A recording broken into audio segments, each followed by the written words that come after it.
Now let's look at this.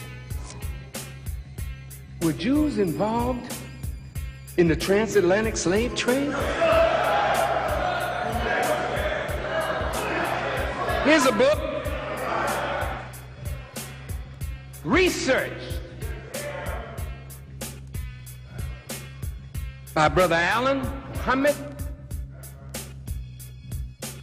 The secret relationship between blacks and Jews. You need to get this book. This brother did not quote any black man. He quoted from the writings of Jewish scholars and rabbis. Jews, so-called, I'm gonna call them so-called, like we so-called Negroes. So-called Jews were intimately involved in the destruction of the black nation. We have collected many documents proving this fact. We only put out book 1, but we got book 2 and book 3 that highlights what so-called Jews have done to put you and me in the condition that we're in, and the world in the condition that the world is in. I'm talking about the synagogue of Satan.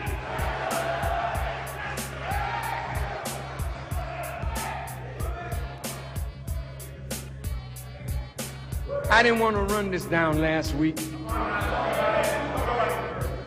because I didn't want you all to think that I'm anti-Semitic.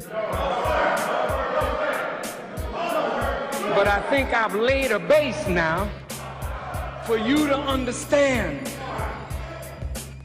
that I don't hate Jewish people.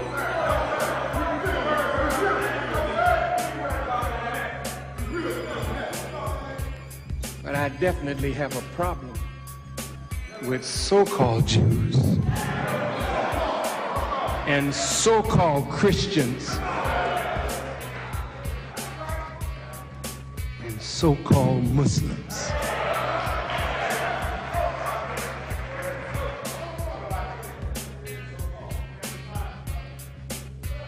Christopher Columbus was financed by wealthy Jews.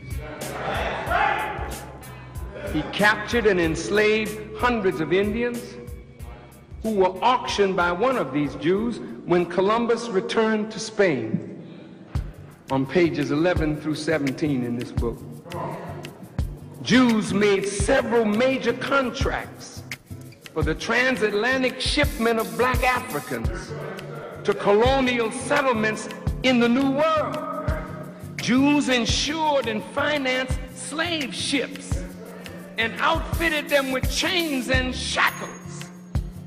Jews controlled the trade in the American colonies, including sugar, cotton, coffee, tobacco, molasses, and rum. The largest slave shipments brought into New York in the first half of the 18th century were brought in by Jews. In South America, in Suriname, 100 families of Jews owned 9,000 Africans. And they protested when the Gentile authorities decreed that the slaves should have a day off. In Suriname, the Jews set up militias just to fight the Maroons in Jamaica, the Maroons in Brazil. In fact, most Africans were shipped to Brazil, possibly 9 out of every 10, where Jewish planters owned vast plantations. Slave auctions were held at a regular schedule, but the auctions were postponed when it was a Jewish holiday because there wasn't enough buyers or sellers to hold the auction. I want you to hear this. Brother Akbar, Elmina, in Cape Coast, on all the doors that they've changed now, what was on the door of most of the slave dungeons? What did you say? A Jewish Star of David.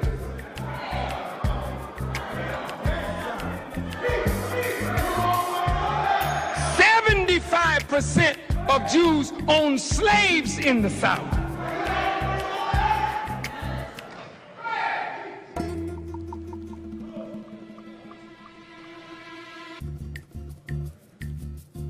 Jews in Newport, that's Rhode Island, owned all 22 rum distilleries engaged in the triangular slave trade.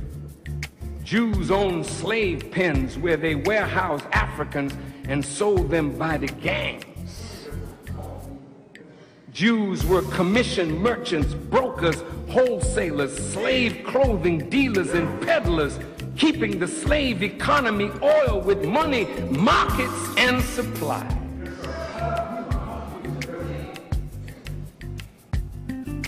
This is why they don't want you talking about reparations. See, but if the Jews can receive reparations from Germany for a 12-year Holocaust, what should the Jews be paying black people for 400 years? The synagogue of Satan.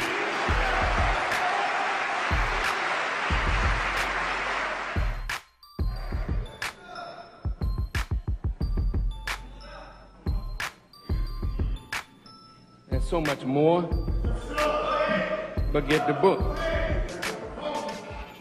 But look at this. The Jews, rabbis, were the fathers of the Hamitic curse. Now I gotta say a little bit more on that this week, because it's most important that you understand exactly what was done.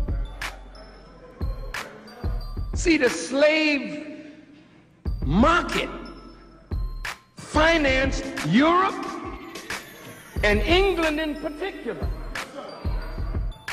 Slavery financed the 13 colonies that became the United States. So when the present generation of white people tell you they don't owe us nothing, let's talk to the government. They became rich and powerful selling black bodies, breeding slaves.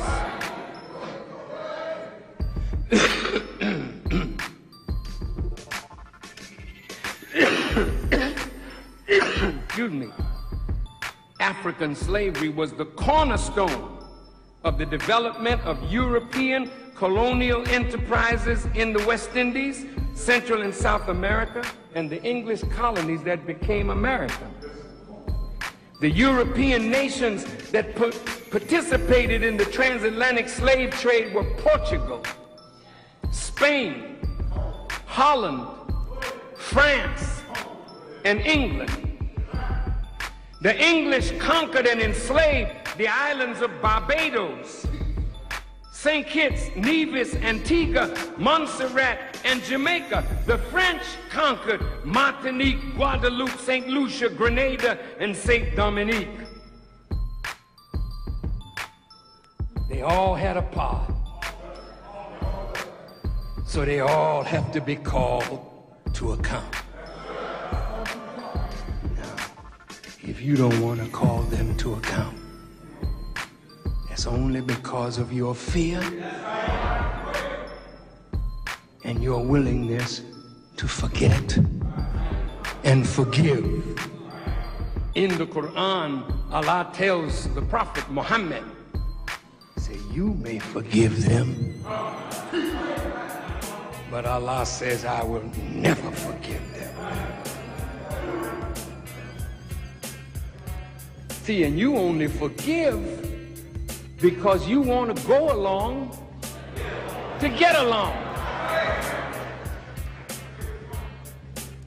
You don't want to teach your children. What happened to us